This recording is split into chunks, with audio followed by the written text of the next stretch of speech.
Welcome to the Banker Lamp. Please enjoy the video. You'll start by powering both transmitters and the receiver and confirming battery levels.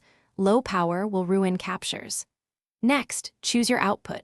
TRS for cameras 3, 5mm for phones with adapter, or USB-C for direct computer audio.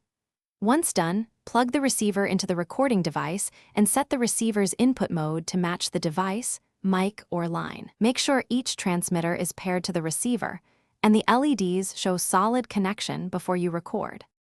Now you'll set and verify levels. Put the receiver's gain at noon as a starting point, then do a sound check while watching meters.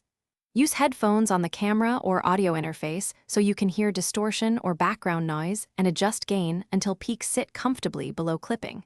If you have a camera or recorder that supports a safety track, enable it at lower gain. This gives you a backup in case of sudden spikes. Once levels are steady, start a short test recording and review it. To get audio off the wireless Go Roman 2, plug the receiver into your computer via USB-C and copy the multi-track WAVs directly. That's the fastest path. If you recorded to a camera via TRS, export the video file and extract the audio in your DAW as separate tracks.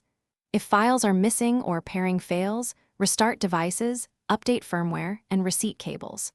One key tip: if you hear noise, swap cables and try a different USB port. Thanks for watching. If this was helpful, leave a like and consider subscribing. See you next time.